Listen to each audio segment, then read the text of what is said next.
우리는 지금 1월 첫째 주부터 5월 마지막 주까지 계속해서 복음에 대하여 이야기를 나누고 있습니다. 복음의 능력, 복음의 지혜, 그것이 우리에게 어떻게 전달되었고 우리에게 선포된 것이 어떤 내용이었는지, 그리고 그것을 붙들고 살아가는 우리들에게는 어떤 영향을 미치게 되는지, 그래서 결국은 우리에게 어떤 은혜가 비춰지게 되고 어떤 능력이 나타나게 되는지 그 말씀을 지금 5개월째 듣고 있습니다. 그 중에 오늘은 우리의 기독교의 진리 가운데 가장 중요한 이야기를 오늘 여러분들과 하려고 합니다. 바로 그것은 부활이라고 하는 것이죠.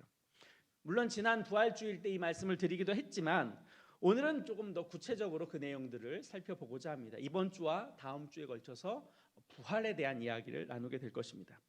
다른 종교와는 다르게 기독교에는 부활이라고 하는 아주 독특한 내용의 진리의 내용을 가지고 있습니다. 다른 어떤 종교들 가운데 종교의 창시자가 죽었다가 살아난 경우는 없습니다. 석가모니도 죽었고요, 마호멧도 죽었고요, 많은 종교의 창시자들은 다 죽었습니다. 그런데 유독 기독교만은 죽고 끝나는 것이 아니라 부활이라는 것이 드러나고 있는 거죠. 그래서 이 부활이 꽤 많은 시대에 거치면서 사실이 아닌 것 아닌가, 어떻게 인간이 부활할 수 있나, 어떻게 인간이 죽었다가 다시 살아날 수 있나, 믿을 수 없다, 그런 이야기들이 끊임없이 전개되어 왔습니다. 심지어 예수님은 죽은 것이 아니라 잠깐 기절한 것이었다라고 말하는 사람들도 있었습니다. 왜 이렇게까지 되었느냐? 부활이라고 하는 것이 이 세상의 관점으로, 우리가 살아가고 있는 이 시대의 관점으로는 용납되기가 좀 쉽지 않죠. 왜? 반복되어서 나타나는 일이 아니다 보니까 죽었다가 살아나는 것을 목격하는 것이 쉽지 않다 보니 없는 것처럼 보여지는 것이 사실입니다. 오늘 사도 바울이 고린도 교회에 보내는 편지 가운데 그 내용이 그대로 기록되어 있죠. 12절 말씀은 이렇게 기록합니다. 너희 중에서 어떤 사람은 어찌하여 죽은 자 가운데서 부활이 없다고 하느냐? 만일 죽은 자의 부활이 없으면 그리스도도 다시 살아나지 못하였으리라, 그렇게 말씀하고 있습니다. 여전히 고린도 교회에 성도들이 있는데 그 성도들 가운데 부활을 믿지 못하는 사람들이 존재했었다라는 것을 말하고 있는 거죠.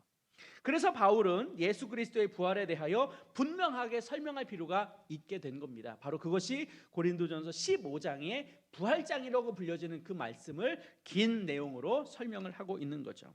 먼저 우리는 그리스도의 부활을 믿어야 합니다. 왜냐하면 예수와의 부활이 없다면 예수님의 제자들이 예수님의 이름으로 세상으로 나갈 수 없을 뿐만 아니라 부활이 없다면 예수님의 말도 다 그것이 진실로 받아들여질 수 없기 때문에 그렇습니다. 먼저 예수님의 부활이 사실인가 아닌가에 대한 확증이 우리에게 필요하겠죠. 어떻게 예수의 부활이 우리들에게 전파되었느냐, 어떻게 예수의 부활이 사실이냐, 그 역사적 증거들을 여러분들과 먼저 이해해 보려고 합니다. 첫 번째는 부활, 예수님의 부활의 증인들이 있었죠. 그 증인들이 누구였느냐면 여성들이었다는 겁니다. 성경은 독특하게도 예수님의 부활 사건의 그 증인들이 여자였다라는 것을 모든 복음서에서 설명하고 있습니다. 이것은 그 당시의 역사적 상황을 생각해 보면 그것이 있을 법한 일들이 아니라는 거죠. 상식적이지 않다라는 겁니다. 왜냐? 그 당시의 유대의 법에 의하면 어떤 것을 사실로 받아들이려면 증인이 필요합니다. 그 증인이 두 사람 이상이어야 하는데 그 두 사람 이상이어야 된다라고 할 때 그 사람이라고 하는 것은 오직 남자들에게만 해당되는 일이었어요.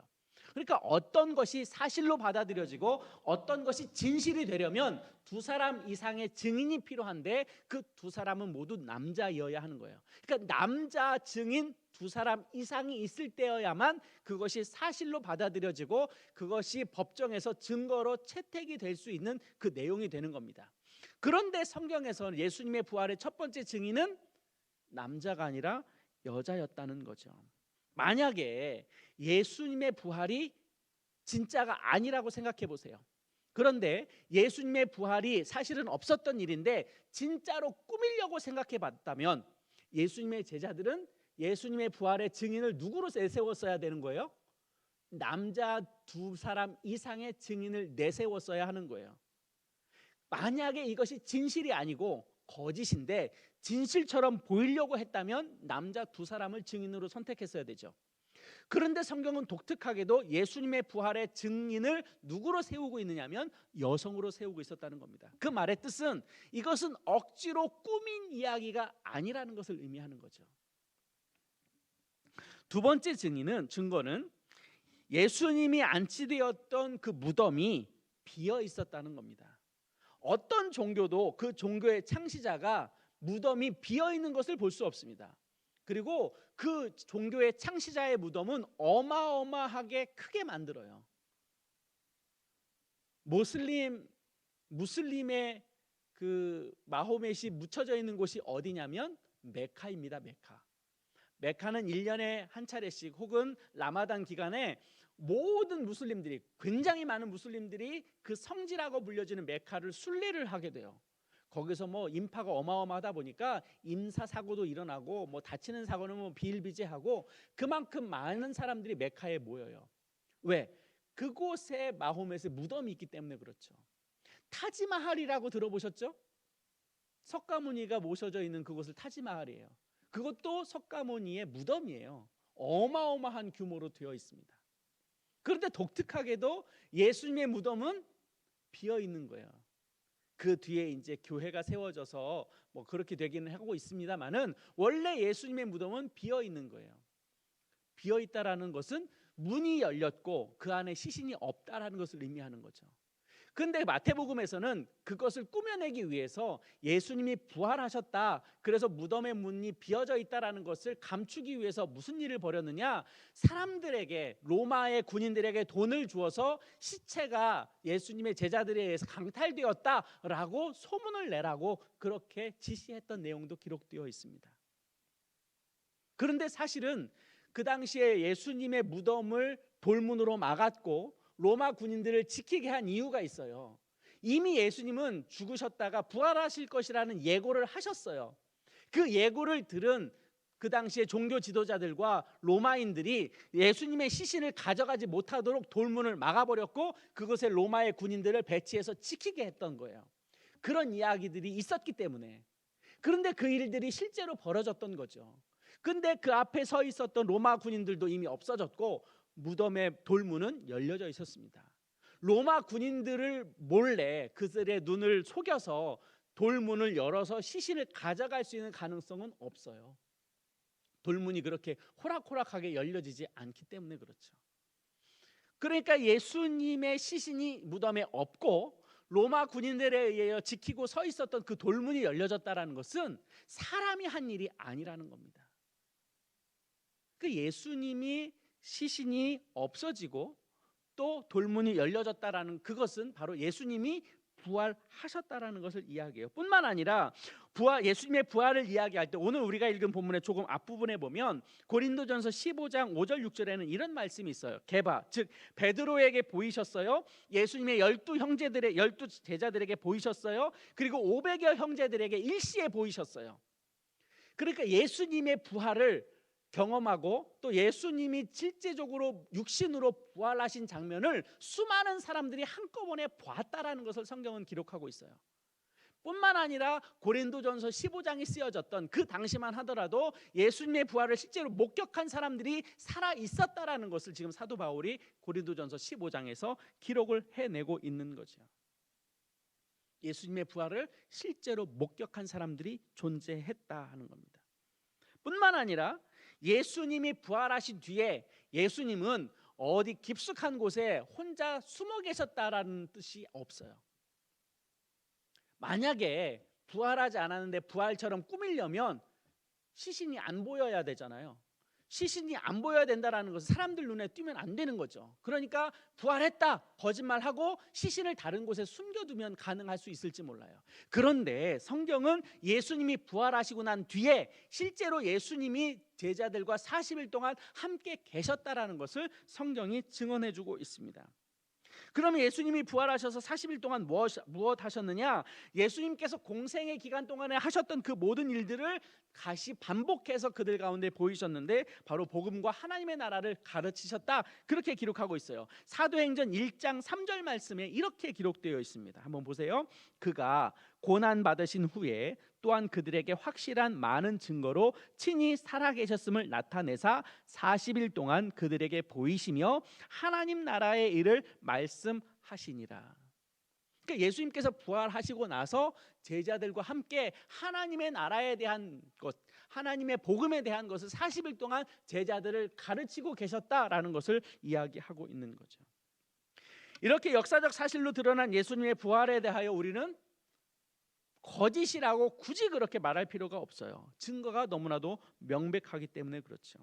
만약 우리가 예수님의 부활을 믿지 못한다면 우리가 지금 이 시간에 교회에 나와서 예배를 드릴 이유가 없어요.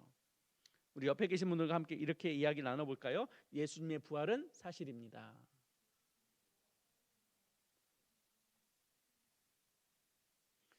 안 들리는 목소리가 좀 있었는데 어쨌든 예수님의 부활은 여러분들이 믿거나 말거나 사실입니다. 그래서 우리는 예수님의 부활을 믿는 거죠. 그럼 왜 예수님의 부활이 기독교 역사 가운데 이렇게 중요한 영향이 일어나게 되는가? 복음서를 보면 예수님을 따라다니던 제자들은 예수님의 말씀을 처음에 잘 깨닫지를 못했어요. 왜냐하면 그들은 예수님의 말씀을 충분히 잘 이해하지 못했거든요. 예수님이 말씀을 전하기도 하셨고 비유로 설명하기도 하셨고 이적과 기사를 보여주기도 했는데 꽤 많은 경우 예수님의 제자들은 그것을 제대로 이해하지 못하고 오해했던 경험들이 있어요. 예를 들면 요한복음 2장에 예수님께서 예루살렘 성전에 들어가시죠. 그리고 유대인들을 향하여 이렇게 이야기합니다. 너희가 이 성전을 헐라 내가 3일 만에 이 성전을 일으키리라, 그런 말씀을 해요. 그런데 그 당시에 예수님의 제자들은 그 말이 무슨 말인지 못 알아들었어요. 그리고 나서 요한복음 2장 22절에 이렇게 이야기합니다. 예수님이 부활하신 후에야 제자들이 깨닫게 되었는데 바로 성전은 예수님 자신에 대하여 가르치신 것이다 라는 말이 나중에 붙어 있어요. 그러니까 예수님이 공생애 하실 기간에는 예수님의 말씀을 못 깨달았는데 예수님이 죽으시고 부활하시고 난 뒤에야 그때 예수님께서 하신 말씀이 이런 거였구나라고 다시 제대로 해석이 될 수 있었다라는 거예요. 물론 예수님께서 3년 동안 공생애 기간을 지내시는 동안에 예수님의 아들이신 증거를 숱하게 보여주셨어요. 죽은 자가 일어난 것은 물론이거니와 귀신이 떠나가기도 하고 기머거린 자가 귀가 열리기도 하고 눈먼 자가 눈을 뜨기도 하고, 예수님이 가르치셨던 그 말씀의 증거들은 그 당시에 서기관들과 바리새인들과 또 종교 지도자들이 가르쳐줬던 그 메시지하고는 질적으로 다른 내용이었다라는 이야기를 성경은 기록하고 있죠. 더군다나 예수님은 나무 십자가에 달려 죽으셨잖아요. 그 당시에 유대인들에게 나무 십자가에 달려 죽으셨다라는 것은 하나님의 저주를 받아서 죽었다고 이해를 했어요. 신명기에 그렇게 기록이 되어 있으니까. 그리고 나무 십자가에 달린 예수를 바라보면서 저분이 우리의 메시아인 줄 알았는데 나무 십자가에 달려 죽으신 것을 보니까 저분은 메시아가 아니네, 하나님의 저주를 받아서 죽은 것뿐이네 라고 받아들여질 수 있는 여지가 남겨지게 된 거죠. 그런데 나무 십자가에 달려서 죽으신 그분이 부활하셨다는 거예요. 그러면 이제 다시 해석이 되는 거죠. 저분이 나무 십자가에 달려 죽으신 것은 하나님의 저주를 받아서 죽은 것이 아니구나. 그러면 저분이 말씀하신 대로 정말로 우리의 죄를 위하여 대신 나무 십자가에 달려서 우리가 형벌을 받고 우리가 하나님의 저주를 받아야 되는데 예수님이 대신 짊어지셨구나. 그러니까 예수님께서 부활하셨지. 예수님의 부활은 그동안 예수님께서 우리 가운데 말씀하셨던 것, 우리에게 가르쳐 주셨던 것이 정말 사실이라는 것을 증거하네 라는 이야기가 예수님의 제자들에게 다시 재해석되게 됐던 거예요. 한번 따라해 보실까요? 예수님이 옳았구나. 예수님의 말씀이 맞았네. 예수님은 정말로 우리의 죄 때문에 죽으셨네. 그렇기 때문에 부활하게 되신 거예요. 그래서 이것이 예수님이 부활하신 뒤에 제자들이 비로소 깨닫게 됐던 그 내용인 거죠. 그래서 제자들은 그동안에 있었던 모든 것들이 예수님께서 하셨던 그 말씀들이 다시 해석이 되고 다시 분별할 수 있는 기회가 됐던 거예요. 예수님이 부활하셨다라는 것은 예수님이 하나님의 아들이었다라는 것을 증명하는 것이고, 그렇기 때문에 예수님께서 십자가에 죽으신 것은 하나님의 저주 때문에 죽으신 것이 아니라 예수님이 말씀하셨던 것처럼 예수님이 우리를 대신하여 죽으셨다라는 것을 증명하게 되죠. 결국 제자들은 예수님이 나의 죄 때문에 하나님으로부터 대신 저주를 받아 죽으셨다라는 것이 증거가 되고, 그러기 때문에 예수님이 우리의 죄를 대속하셨다라는 것이 확증이 되는 거예요. 그래서 비로소 이제 제자들이 예수님이 우리의 구원자였구나, 예수님이 우리의 참된 생명의 길을 열어주신 분이구나 라고 하는 것을 분별할 수 있게 된 거죠. 그래서 기독교는 부활의 종교입니다. 만약 예수님이 부활하지 않으셨다면 지금 기독교는 있을 수 없습니다. 본문 14절은 이렇게 기록합니다. 그리스도께서 만일 다시 살아나지 못하셨으면 우리가 전파하는 것도 헛것이요 우리의 믿음도 헛것이며, 15절, 만일 죽은 자가 다시 살아나는 일이 없으면 하나님이 그리스도를 다시 살리지 아니하셨으리라.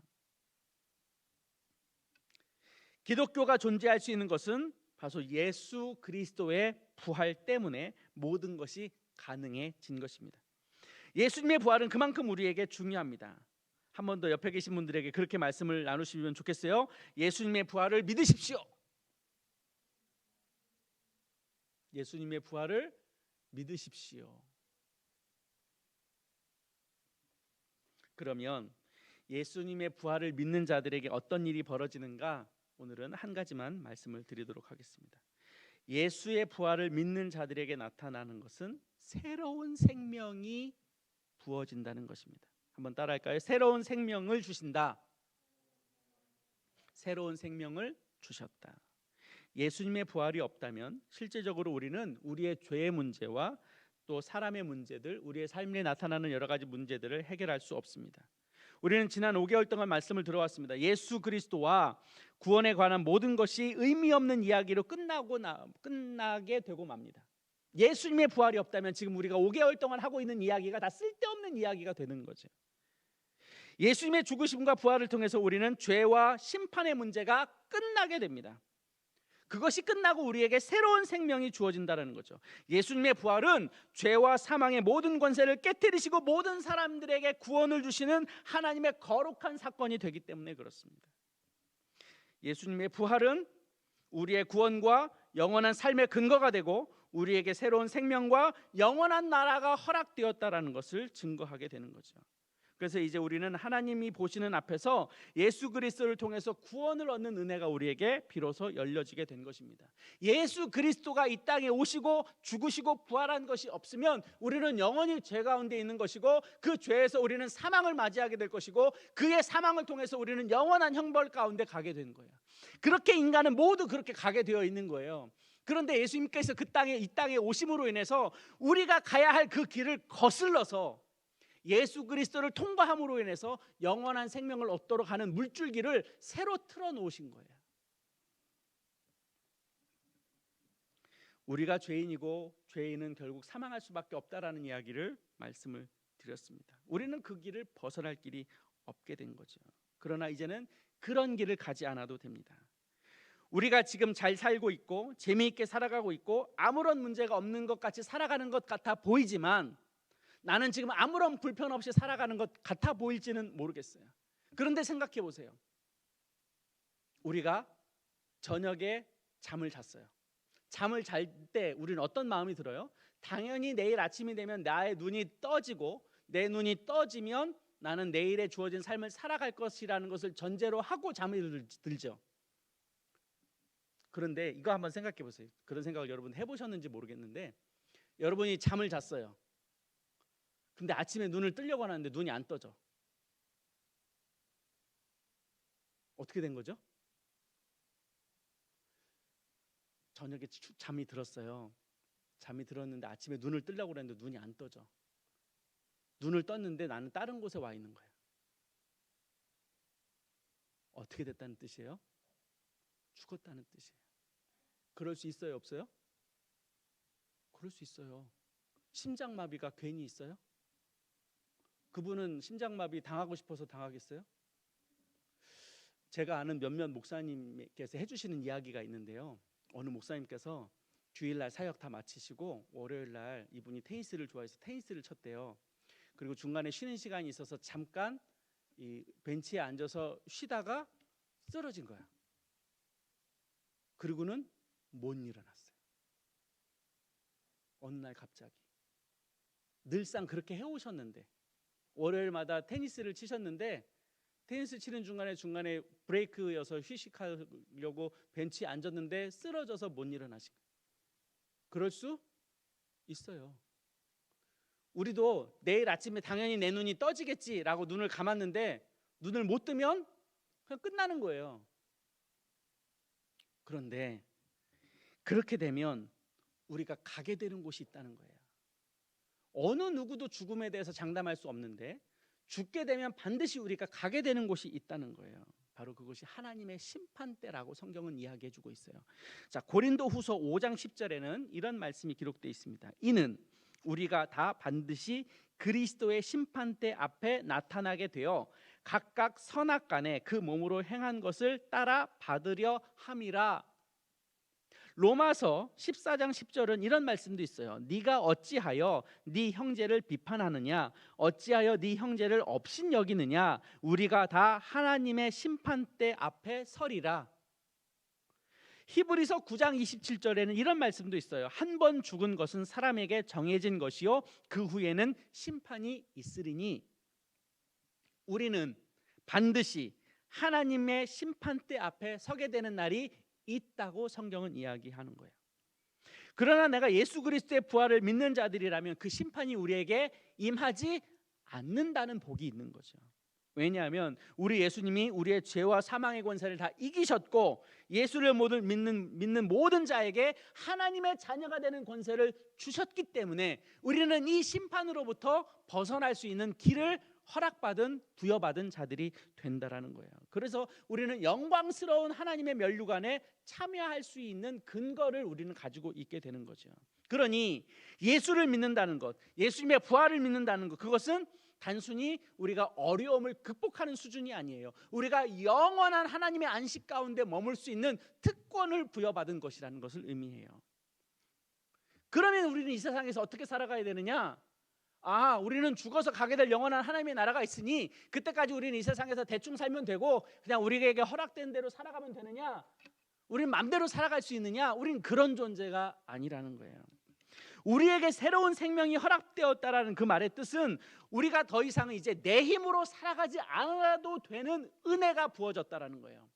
왜? 하나님의 자녀가 되는 권세를 주셨으니 그 이름을 믿는 자마다 하나님의 권세가 우리에게 보여지게 되고 그 권세가 우리를 통하여 드러나게 되고, 그렇기 때문에 나는 내 힘으로 살지 않아도 되는, 이제는 하나님의 능력과 하나님의 권능과 하나님의 지혜로 살아갈 수 있는 근거를 얻은 자가 되었다는 것을 의미하는 겁니다.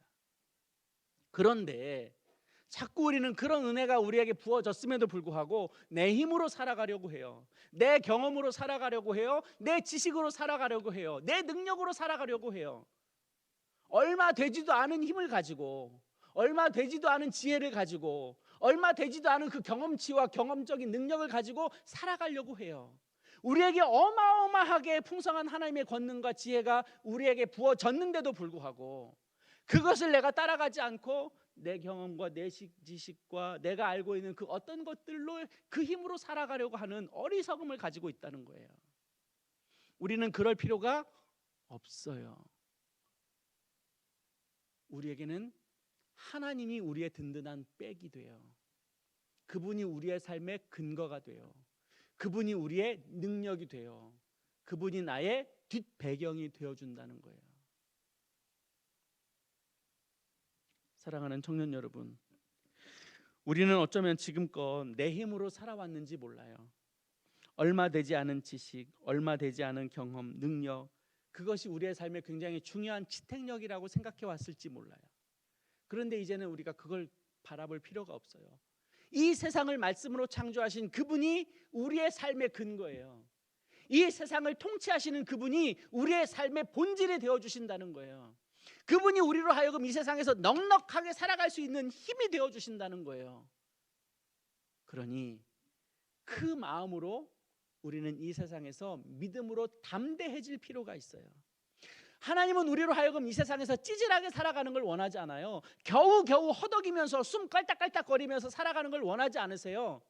하나님은 우리에게 모든 것을 허락하셨어요. 그리고 할 수 있다고 이야기하세요. 풍성한 은혜들을 누릴 수 있다고 하나님께서 우리에게 말씀하고 계세요. 내가 네 편인데, 내가 너와 함께 할 것인데, 내가 너와 영원히 동행할 것인데 네가 무엇을 두려워하며 무엇을 염려하며 무엇을 근심하며 무엇 때문에 전전긍긍하며 살아가느냐 하는 거죠.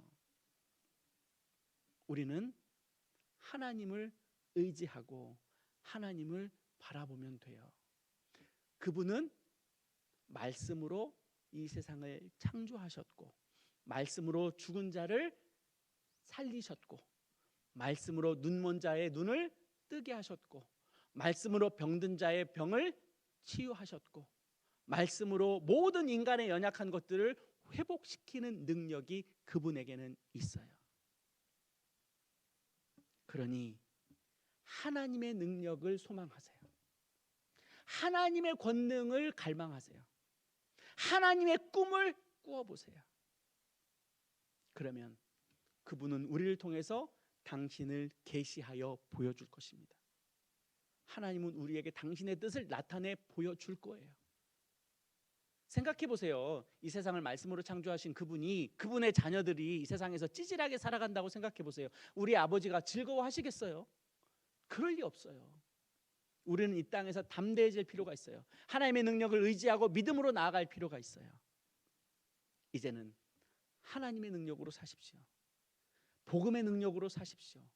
하나님의 지혜와 하나님의 명철로 살아가십시오. 우리는 그럴 자격이 있습니다. 그 믿음을 붙드시는 저와 여러분 되어서 예수님의 부활이 그냥 옛날 역사적 사건, 2000년 전에 벌어진 그 사건으로 끝나는 것이 아니라 지금도 우리의 삶을 지탱케 하는 하나님의 능력이 됨을 믿음으로 바라보시고 힘있게 살아가시는 저와 여러분 되기를 소망합니다. 우리 시간 잠깐 기도하도록 하겠습니다. 하나님,